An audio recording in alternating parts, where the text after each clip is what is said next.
வணக்கம். தமிழகத்தில் உள்ள அனைத்து மாவட்ட நிகழ்வுகளையும் உங்கள் வரவேற்பறைக்கு கொண்டு வந்து சேர்க்கும் தமிழ்நாடு 360க்கு உங்களை வரவேற்பது நான் சரவணன். முதலில் தலைப்புச் செய்திகளை பார்க்கலாம்.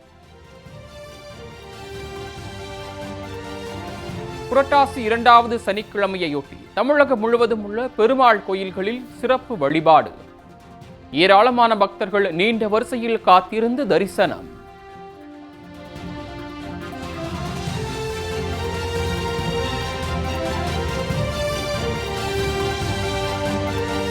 திருச்சியில் 10,000 லிட்டர் கொள்ளளவு கொண்ட மேல்நிலை நீர்த்தேக்க தொட்டி பொதுமக்களின் பயன்பாட்டுக்காக திறந்து வைத்தார் அமைச்சர் அன்பில் மகேஷ்.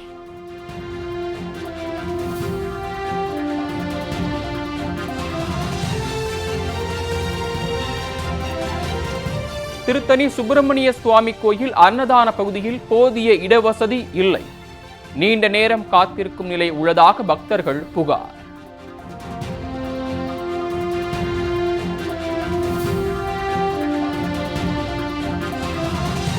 அம்பாசமுத்திரம் பகுதியில் புதிதாக அமைக்கப்பட்ட உழவர் சந்தை நெல்லை மாவட்ட ஆட்சியர் கார்த்திகேயன் திறந்து வைத்தார்.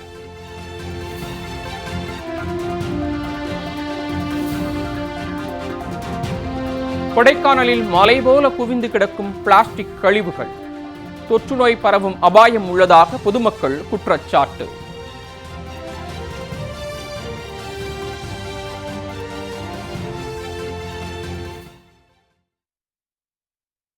தொடர்ந்து செய்திகளை விரிவாக பார்க்கலாம்.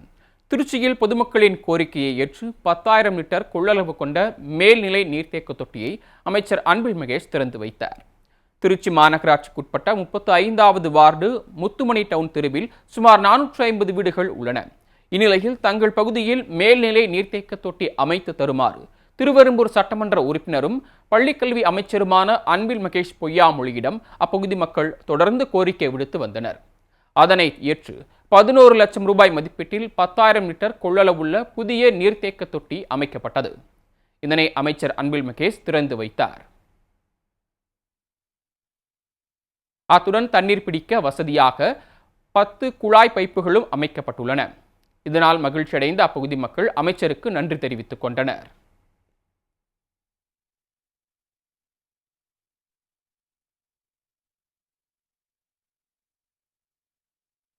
அம்பாசமுத்திரம் பகுதியில் புதிதாக அமைக்கப்பட்ட உழவர் சந்தையை மாவட்ட ஆட்சியர் கார்த்திகேயன் திறந்து வைத்தார். திருநெல்வேலி மாவட்டம் அம்பாசமுத்திரம் பிரதான சாலையில் காய்கறி சந்தை செயல்பட்டு வந்தது. இந்த சந்தை தனிநபருக்கு சொந்தமான இடம் என்பதால் நீதிமன்ற உத்தரவுப்படி இடித்து அகற்றப்பட்டது. இதனைத் தொடர்ந்து அய்யனார் குளம் செல்லும் வழியில் தற்காலிக காய்கறி சந்தை செயல்பட்டு வந்த நிலையில் வியாபாரிகளின் கோரிக்கையை ஏற்று அம்பாசமுத்திரத்திலிருந்து முக்கூடல் செல்லும் சாலையில் கலைக்கல்லூரி அருகில் உழவர் சந்தை அமைக்கப்பட்டது. இதன் பணிகள் நிறைவடைந்த நிலையில் உழவர் சந்தையை மாவட்ட ஆட்சியர் கார்த்திகேயன் திறந்து வைத்தார். இதனால் வியாபாரிகள் மகிழ்ச்சி அடைந்தனர்.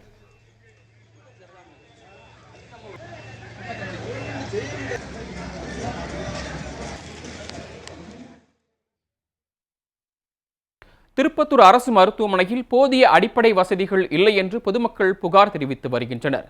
திருப்பத்தூர் அரசு மருத்துவமனை மாவட்ட அரசு தலைமை மருத்துவமனையாக தரம் உயர்த்தப்பட்டது. இந்நிலையில் மருத்துவமனைக்கு போதிய அடிப்படை வசதிகள் இல்லை என்ற புகார் எழுந்திருக்கிறது. தினம்தோறும் அரசு மருத்துவமனைக்கு வரும் நோயாளிகள் தாங்கள் கொண்டு வரும் இருசக்கர வாகனங்களை ஆங்காங்கே நிறுத்திவிட்டு செல்வதால் ஆம்புலன்ஸ் வாகனங்களுக்கு வழியில்லாத நிலை ஏற்படுகிறது. எனவே வாகன நிறுத்தத்தை முறையாக சீரமைக்க வேண்டும் என்று சமூக ஆர்வலர்கள் மற்றும் பொதுமக்கள் கோரிக்கை விடுத்துள்ளனர்.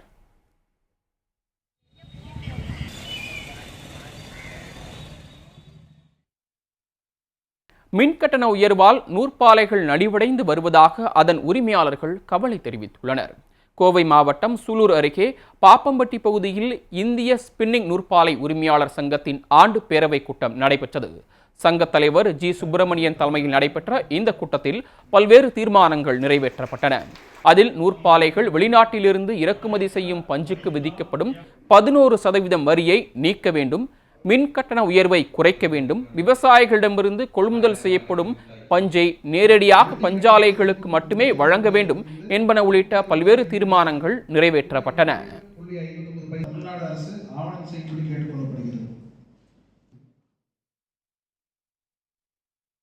திருத்தணி சுப்பிரமணிய சாமி கோயில் அன்னதான பகுதியில் போதிய இடவசதி இல்லாததால் பக்தர்கள் நீண்ட நேரம் காத்திருக்க வேண்டிய நிலை ஏற்பட்டுள்ளது. திருவள்ளூர் மாவட்டம் திருத்தணி சுப்பிரமணிய சாமி திருக்கோயிலில் முருகப்பெருமானின் 5ஆம் படை திருக்கோயிலாக அமைந்திருக்கிறது. இக்கோயிலில் நாள்தோறும் ஆயிரக்கணக்கான பக்தர்கள் வருகை தருகின்றனர். கோயிலுக்கு வரும் பக்தர்களுக்கு இந்து சமய அறநிலையத்துறையால் அன்னதானம் வழங்கப்பட்டு வருகிறது. இந்த அன்னதான கூடம் 200 பேர் மட்டுமே அமரக்கூடிய நிலையில் உள்ளது. இதனால் பக்தர்கள் உணவுக்காக நீண்ட நேரம் காத்திருக்க வேண்டிய நிலை உள்ளது. அத்துடன் உணவு பகுதிக்கு செல்லும் வழி மிகவும் குறுகிய இடமாக உள்ளதால் பக்தர்கள், மாற்றுத்திறனாளிகள் மற்றும் முதியோர் பெரும் சிரமங்களை சந்தித்து வருகின்றனர். எனவே உரிய நடவடிக்கை எடுக்க வேண்டும் என்று பக்தர்கள் அரசுக்கு கோரிக்கை விடுத்துள்ளனர். அப்படி வரும்போது திருக்கோயில் சார்பாக 3 வேளை அன்னதானம் செயல்படுவது தமிழக கவர்மெண்ட் சார்பாக. அப்படி பார்க்கும்போது அங்கே மக்கள் காத்திருக்கின்ற இடவசதி போதுமானதாக இல்லை. மாற்றுத்திறனாளிகள்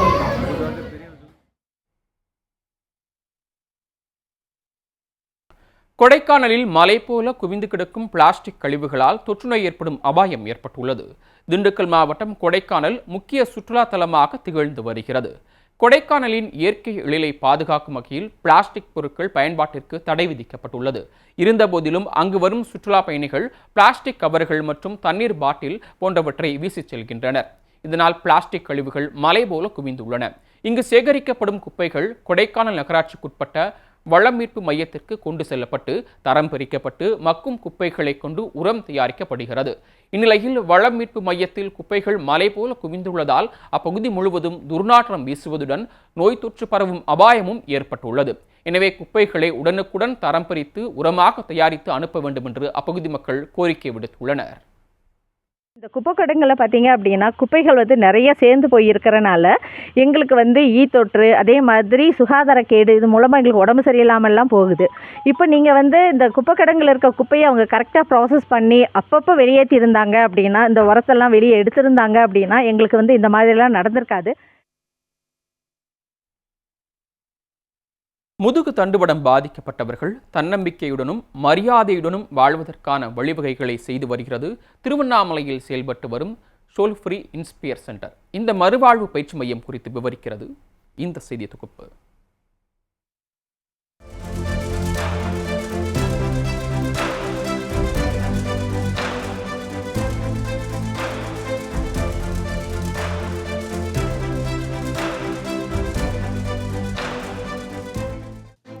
விபத்து மற்றும் தவறி விழுவதால் முதுகு தண்டுவடம் பாதிக்கப்பட்டால் அவர்களின் நிலை அவ்வளவுதான்.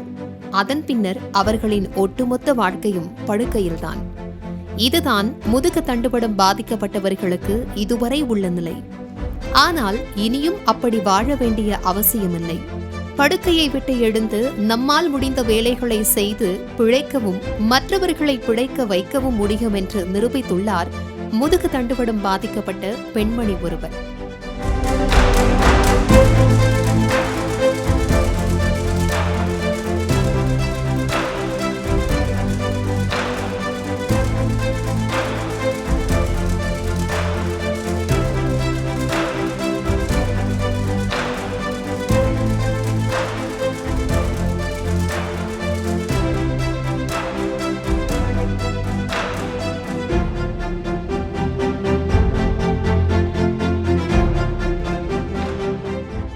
திருவண்ணாமலை மாவட்டத்தை சேர்ந்தவர் பிரீத்தி சீனிவாசன். முதுகலை பட்டதாரியான இவர் கடந்த 1998ஆம் ஆண்டு தனது குடும்பத்தாருடன் புதுச்சேரிக்கு சென்றிருந்த போது ஏற்பட்ட விபத்தில் முதுகு தண்டுவடம் பாதிக்கப்பட்டு கழுத்திற்கு கீழ் எந்த ஒரு அசைவுகளும் இல்லாத நிலை ஏற்பட்டது. அதுநாள் வரை விளையாட்டுத் துறையில் ஈடுபட்டு உடலை கட்டுக்கோப்பாக வைத்திருந்த பிரீத்தி சீனிவாசனுக்கு இனி உடலில் எந்த அசைவும் இல்லை என்ற நிலை. அதன் பின்னர் எத்தனையோ போராட்டத்திற்கு பிறகு தன்னை நிலைநிறுத்திக் கொண்ட பிரீத்தி சீனிவாசன் தனக்கு ஏற்பட்ட இந்த நிலை மற்றவர்களுக்கு ஏற்படக்கூடாது என்ற நோக்கத்தில் செயல்பட ஆரம்பித்துள்ளார். முதுகு தண்டுவடம் பாதிக்கப்பட்டவர்களுக்கு சிகிச்சை என்பது கிடையாது. அவர்களுக்கு தேவை தன்னம்பிக்கையும் முறையான பயிற்சியும் தான் என்பதை புரிந்து கொண்ட பிரீத்தி சீனிவாசன் அதற்காக சோல் ஃப்ரீ இன்ஸ்பயர் சென்டர் என்ற மறுவாழ்வு மையத்தை தொடங்கியுள்ளார். முதுகு தண்டுவடம் பாதிக்கப்பட்டவர்களுக்கு அவர்களின் மன அழுத்தத்தை குறைத்து அதிநவீன சிகிச்சைகளுடன் அவர்களின் மறுவாழ்விற்கு தேவையான தன்னம்பிக்கையையும் தைரியத்தையும் வழங்கி அவர்களால் முடிந்த வேலைகளை செய்ய பயிற்சிகளையும் அளித்து அவர்களை மீண்டும் வாழ வைத்து வருகிறார். இத்தனையும் இலவசமாய் செய்து வருகிறார் என்பதுதான் இதன் கூடுதல் சிறப்பு. ஆனால் எங்ககிட்ட வரும்போது அவங்க வந்து 2-3 வருஷமாக படுத்த படுக்கையாக இருந்து ஆல்மோஸ்ட் ஆப்ரேஷன் போகிற ஸ்டேஜுக்கு கிரேட் 3 கிரேட் 4 பெட்ஸோரோட தான் வராங்க. அந்த மாதிரி வரவங்களை கொஞ்சம் கொஞ்சமாக தேத்தி அவங்க மனசில் பலம் கொடுத்து உடல் ரீதியாக மன ரீதியாக பொருளாதார ரீதியாக அவங்கள ரெடி பண்ணி அவங்களுக்கு கம்ப்யூட்டர் ட்ரைனிங் கொடுத்து அவங்களுக்கு டெய்லரிங்கில் ட்ரைனிங் கொடுத்து இங்கேருந்து நடக்கும்போது நான் வந்து கேலிப்பர் போட்டு நடந்து போகிறேன், என்னை மட்டும் இல்லை என்னோடய என்டையர் ஃபேமிலியும் நான் நல்லா காப்பாற்றுவேன், நான் என்னால் சம்பாதிக்க முடியறதுன்னு சந்தோஷமாக தன்னம்பிக்கையோட விடாமுயற்சியோடு இங்கேருந்து வெளில போகிறாங்க. அதுதான் எங்களுக்கு வேணும். இதுதான் சோல் ஃப்ரீ இன்ஸ்பயர் சென்டரோட கோல். முதுகு தண்டுவடம் பாதிக்கப்பட்டவர்களால் எந்த வேலைகளை செய்ய முடியும் என்பதை யோசித்து அதற்கான பயிற்சிகள் இந்த மறுவாழ்வு மையத்தில் இலவசமாக வழங்கப்பட்டு வருகிறது. கணினி பயிற்சி, கூடை பின்னுதல், மாடித்தோட்டம் பராமரித்தல், துணி தைத்தல், எலக்ட்ரானிக் உள்ளிட்ட பல்வேறு பயிற்சிகள் இலவசமாக அளிக்கப்பட்டு வருகிறது.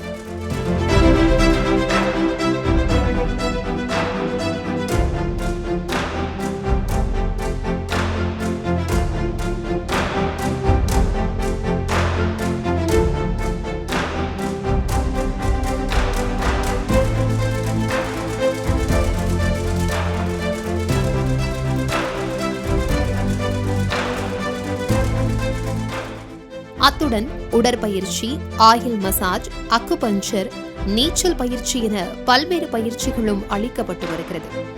முதுகு தண்டுவடம் பாதிக்கப்பட்டோருக்கான இலவச மறுவாழ்வு மையம் இந்தியாவிலேயே இங்குதான் செயல்பட்டு வருகிறது.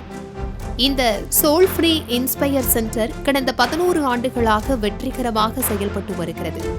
இதன் மூலம் முதுகு தண்டுவடம் பாதிக்கப்பட்ட 3000த்திற்கும் மேற்பட்ட நபர்கள் இந்த மையத்தில் சிகிச்சை பெற்று தன்னம்பிக்கையுடன் வாழ்ந்து வருகின்றனர்.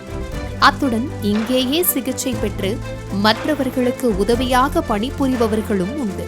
Tiruvannamalai soul free rehab centre வந்து பிரீத்தி மேம் நடத்திக்கிட்டு இருக்காங்க. இது வந்து நிறைய பேருக்கு தெரியல. இங்கே என்ன இருக்குது அப்படின்னு பார்த்தீங்கன்னா, இந்த உயிர் வந்துட்டு இதுக்கப்புறம் வந்து இந்த உடம்பை வச்சு எப்படி வாழணும், அடுத்த கட்டம் நம்மளுக்கு ஒரு உலகம் இருக்குது அப்படின்னு வந்து இங்கே சொல்லித்தராங்க. படுக்கை புண் வராமல் இருக்கிறதுக்கான என்னென்ன பண்ணணுன்றது சொல்லித்தராங்க. அடுத்த கட்ட வாழ்க்கையில் நம்மளால வாழ முடியும் அப்படின்னு சொல்லிட்டு ஒரு தன்னம்பிக்கையை கொடுத்து நீ என்னெல்லாம் வேலை பார்க்கலாம், உன்னால் என்னெல்லாம் பண்ண முடியும் அப்படின்ற ஒரு ஆலோசனையும் கொடுக்குறாங்க. அந்தமான ஒரு மறுவாழ்வு பயிற்சி மையம். ப்ளீஸ் யார் முதுகு தண்டுவட பாதிக்கப்பட்டிருந்தாலும் இங்கே திருவண்ணாமலை சோல் ஃப்ரீ கால் பண்ணுங்க. அவங்களுக்கான இன்னொரு உலகத்தையும் அவங்களுக்கான மறுவாழ்வையும் நம்ம கொடுக்கலாம். இனி மரணம் மட்டுமே முடிவு என்று நினைத்தவர்கள் இந்த மையத்திற்கு வந்து தற்பொழுது தன்னம்பிக்கையுடன் வாழ்ந்து மற்றவர்களையும் வாழ வைத்து வருகின்றனர். இனி முதுகு தண்டுவடம் பாதிக்கப்பட்டால் அவர்களை படுக்கையில் கிடத்த வேண்டிய அவசியமில்லை. திருவண்ணாமலையில் உள்ள இந்த சோல் ஃப்ரீ இன்ஸ்பயர் சென்டருக்கு அழைத்து வந்தால் போதும். அவர்கள் வாழ்விலும் மறுவாழ்வு துளிர்க்கும் என்பதில் ஐயமில்லை. மாலை முரசு செய்திகளுக்காக திருவண்ணாமலை செய்தியாளர் கார்த்திகேயன்.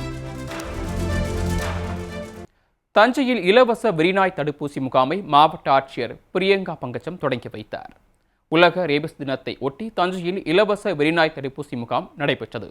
மாவட்ட ஆட்சியர் பிரியங்கா பங்கஜம் தொடங்கி வைத்த முகாமில் தெருவில் சுற்றித் திரியும் நாய்கள் மற்றும் வீட்டில் வளர்க்கப்படக்கூடிய நாய்களுக்கு இலவச வெறிநோய் தடுப்பூசி செலுத்தப்பட்டது. இதில் ஏராளமான மக்கள் தங்களின் வளர்ப்பு நாய்களுக்கு ரேபிஸ் தடுப்பூசி செலுத்திக் கொண்டனர். தஞ்சையில் 9402 தடுப்பூசிகள் கையிருப்பில் உள்ளதாகவும் தேவைக்கு ஏற்ப தடுப்பூசிகள் வரவழைக்கப்பட்டு செலுத்தப்படும் என்றும் மாவட்ட ஆட்சியர் தெரிவித்தார். தஞ்சாவூர் மாவட்டத்தில் நம்மகிட்ட டோட்டலாக 104 வெட்டினரி டிஸ்பென்சரியும் 7 வெட்டினரி ஹாஸ்பிட்டல்ஸும் இருக்குது. ஸோ இதில் வந்து இப்போதைக்கு வந்திருக்கிற ஸ்டாக் வந்து 9482 vials of anti rabies vaccine வந்திருக்கு. இந்த ஏரியாவில் மட்டும் கிட்டத்தட்ட 4000த்துக்கும் மேற்பட்ட டாக்ஸ் இருக்குது.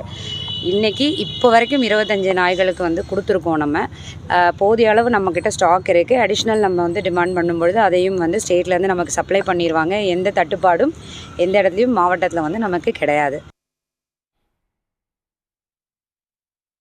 தூத்துக்குடியில் உழவு பணிகள் தொடங்கிய நிலையில் மழை பெய்யாததால் விவசாயிகள் கவலை அடைந்துள்ளனர். தூத்துக்குடி மாவட்டத்தில் கோவில்பட்டி விழா பெரியகுளம், எட்டயபுரம் உள்ளிட்ட பகுதிகளில் மானாவாரி விவசாய நிலங்களில் ஆண்டுதோறும் புரட்டாசி மாதம் முதல் வாரத்திலேயே விவசாய பணிகளை தொடங்குவது வழக்கம்.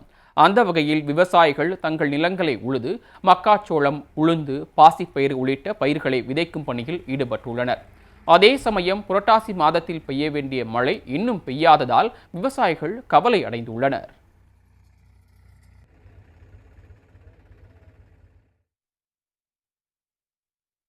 இரவு முழுவதும் பாரம்பரிய நடனமாடி கோத்தர் இன மக்கள் நூதன போராட்டத்தில் ஈடுபட்டனர். நீலகிரி மாவட்டம் கோத்தகிரி மையப்பகுதியில் நேரு பூங்கா அமைந்துள்ளது. இந்த பூங்காவின் உள்பகுதியில் கோத்தர் இன மக்களின் குலதெய்வமான ஐயனார் அம்மனூர் கோயில் அமைந்துள்ளது. இந்நிலையில் பூங்காவை ஒட்டியுள்ள பகுதியில் உழவர் சந்தை கொண்டுவரப்படும் என்று அறிவிக்கப்பட்டது. அந்த இடத்தில் தங்களின் குலதெய்வ கோயில் உள்ளதால் உழவர் சந்தை அமைக்கக்கூடாது என்று வலியுறுத்தி கோத்தர் இன மக்கள் நீதிமன்றத்தில் வழக்கு தொடர்ந்துள்ளனர். இந்த வழக்கு நிலுவையில் உள்ள நிலையில் தற்போது பேரூராட்சி நிர்வாகத்தால் பூங்காவின் முன்பகுதியில் 2 கடைகள் அமைக்கப்பட்டு வாடகைக்கு விடப்பட்டுள்ளன. இதனால் தங்கள் கோயிலின் புனிதத்தன்மை பாதிக்கப்பட்டதாக கூறி பூங்காவின் கதவுகளை பூட்டி கோத்தர் இன மக்கள் இரவு முழுவதும் நடனமாடி ஆர்ப்பாட்டத்தில் ஈடுபட்டனர்.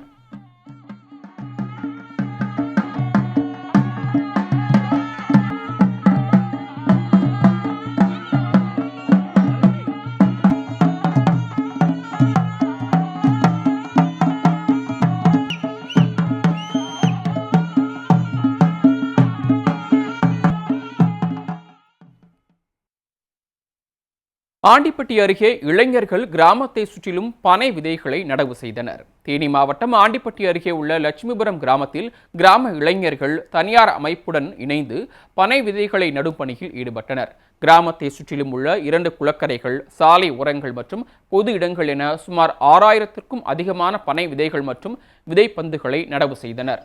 இளைஞர்களின் இந்த செயலை கிராம மக்கள் வெகுவாக பாராட்டினர்.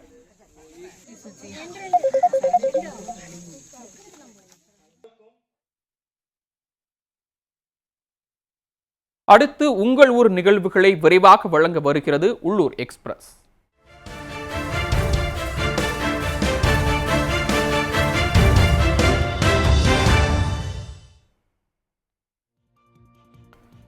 தருமபுரி மாவட்டம் பாலக்கோடு அருகே உள்ள சென்னகேசவ பெருமாள் கோயிலில் புரட்டாசி மாத உற்சவம் நடைபெற்றது.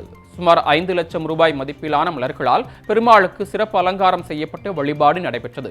இதில் சுற்றுவட்டார பகுதிகளைச் சேர்ந்த ஆயிரக்கணக்கான பக்தர்கள் நீண்ட வரிசையில் காத்திருந்து சுவாமி தரிசனம் செய்தனர். பின்னர் அனைத்து பக்தர்களுக்கும் அன்னதானம் வழங்கப்பட்டது.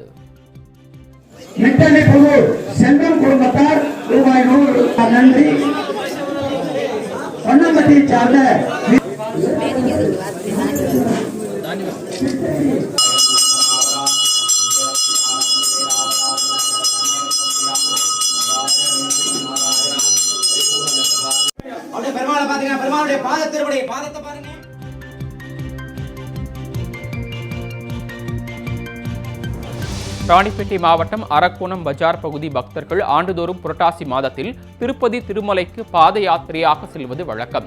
அதன்படி அரக்கோணம் திருமலை திருப்பதி பாத யாத்திரை குழுவினர் சார்பில் 13வது ஆண்டு விழாவையொட்டி ஸ்ரீதேவி பூதேவியுடன் சீனிவாச பெருமாள் திருக்கல்யாணம் நடைபெற்றது.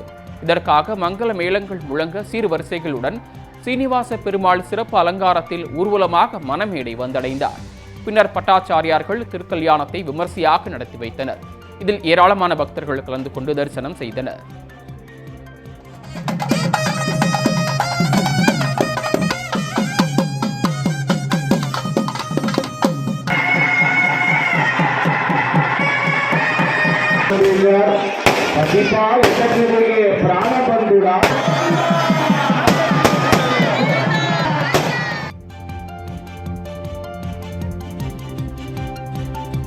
தூத்துக்குடியில் உள்ள பழமையான வைகுண்டபதி பெருமாள் கோயிலில் புரட்டாசி மாத 2வது சனிக்கிழமையொட்டி சிறப்பு வழிபாடு நடைபெற்றது.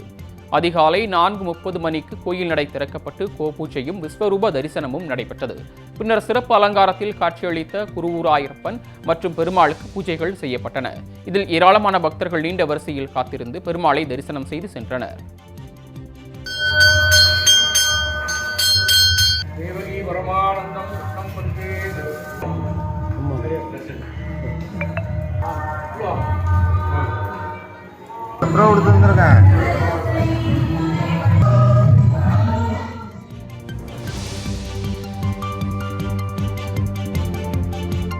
திருப்பத்தூர் மாவட்டம் குறும்பேரி அருகே அம்பேத்கர் நகர் பகுதியில் ஆதி திராவிடர் நடுநிலைப்பள்ளி செயல்பட்டு வருகிறது. 1941ஆம் ஆண்டு கட்டப்பட்ட இப்பள்ளியை 1,45,00,000 ரூபாய் மதிப்பில் சீரமைக்கவும் கூடுதல் கட்டிடங்கள் அமைக்கவும் திட்டமிடப்பட்டுள்ளது. இதனால் பழைய கட்டிடங்கள், சமையலறை மற்றும் கழிப்பறைகள் கடந்த 2 மாதங்களுக்கு முன்பு இடிக்கப்பட்டன. இதனால் 2 மாதங்களாக கழிப்பறை இல்லாமல் மாணவ மாணவிகள் சிரமத்திற்கு உள்ளாகி வந்த நிலையில் இதுகுறித்து பல முறை புகார் அளித்தும் நடவடிக்கை எடுக்காததால் அரசு பேருந்தை சிறைபிடித்து பெற்றோர் மற்றும் மாணவர்கள் திடீர் சாலை மறியலில் ஈடுபட்டனர்.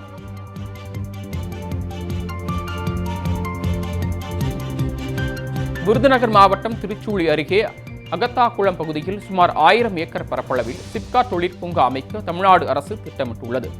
இப்பகுதியில் விளைநிலங்கள் மற்றும் குடியிருப்புகள் உள்ளதால் தங்களின் கருத்துக்களை கேட்காமல் சிப்காட் தொடங்கக்கூடாது என்று வலியுறுத்தி தமிழ்நாடு விவசாயிகள் சங்கத்தின் சார்பில் கண்டன ஆர்ப்பாட்டம் நடைபெற்றது. இதில் ஏராளமான விவசாயிகள் மற்றும் பொதுமக்கள் பங்கேற்று கண்டன முழக்கங்கள் எழுப்பினர்.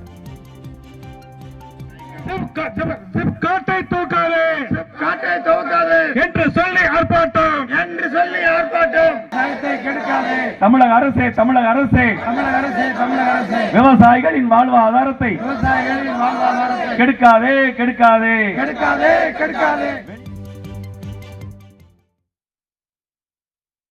மாவட்டங்களில் நடந்த விளையாட்டு செய்திகளை வழங்க வருகிறது விளையாட்டுக் களம்.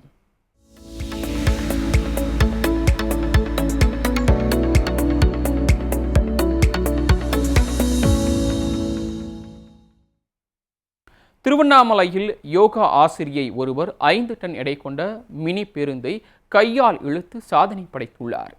திருவண்ணாமலையை சேர்ந்த யோகா பயிற்சி ஆசிரியையான கல்பனா அரசு மற்றும் தனியார் பள்ளி மாணவர்களுக்கு யோகா பயிற்சி அளித்து வருகிறார். இந்நிலையில் பெண்களின் முன்னேற்றம் மற்றும் சுற்றுச்சூழல் பாதுகாப்பை வலியுறுத்தி கல்பனா சாதனை முயற்சியில் ஈடுபட்டார். திருவண்ணாமலை கிரிவல பாதையில் அவர் 5 டன் எடை கொண்ட மினி பேருந்தை 250 மீட்டர் தூரம் கையால் இழுத்து சாதனை படைத்துள்ளார்.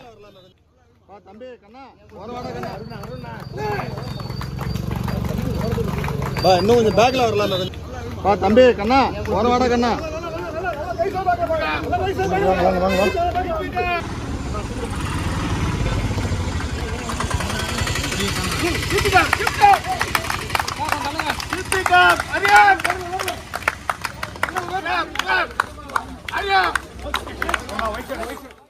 வணக்கம். இன்னைக்கு நான் 2 விரலால் 5 டன் எடை கொண்ட மினி பஸ்ஸை 250 மீட்டர் தூரம் வரை இழுத்திருக்கேன். இது எதற்காகனாக்கா பெண்கள் முன்னேற்றத்திற்காகவும் சுற்றுப்புற சூழல் பாதுகாப்பாக இருக்கணுன்ற வலியுறுத்தியும் அதே போல் அதிகப்படியான பிளாஸ்டிக் யூஸ் பண்ணக்கூடாதுன்றத வலியுறுத்தியும் இதை செஞ்சுருக்கேன். அனைவரும் யோகா மூலயமா மனதையும் உடலையும் ஆரோக்கியமாக வச்சுக்கணும் அப்படின்றத வலியுறுத்தியும் இந்த விழிப்புணர்வு நடத்தியிருக்கோம். கண்டிப்பாக யோகா செய்து உடலை ஆரோக்கியமாக வச்சுக்கோங்க. நன்றி. தேனி மாவட்டம் ஆண்டிப்பட்டியில் நடைபெற்ற மினி மாரத்தான் போட்டியில் 100கணக்கானோர் ஆர்வமுடன் கலந்து கொண்டனர். பிரதமர் மோடியின் பிறந்த நாளையொட்டி பாஜக சார்பில் ஆண்டிப்பட்டி பகுதியில் மினி மாரத்தான் போட்டி நடத்தப்பட்டது. ஆண்கள் மற்றும் பெண்களுக்கு தனித்தனியே நடைபெற்ற இப்போட்டியில் ஏராளமானோர் கலந்து கொண்டனர். நிர்ணயிக்கப்பட்ட 9.5 கிலோமீட்டர் தொலைவை கடந்து தென்காசியை சேர்ந்த கண்ணன் முதலிடம் பிடித்தார். இதேபோன்று பெண்களுக்கான ஓட்டத்தில் திருச்சியை சேர்ந்த சுவாதி என்ற மாணவி முதலிடம் பிடித்தார். இரு பிரிவுகளிலும் முதலிடம் பிடித்தவர்களுக்கு சான்றிதழ் ரொக்கப்பரிசு வழங்கப்பட்டது.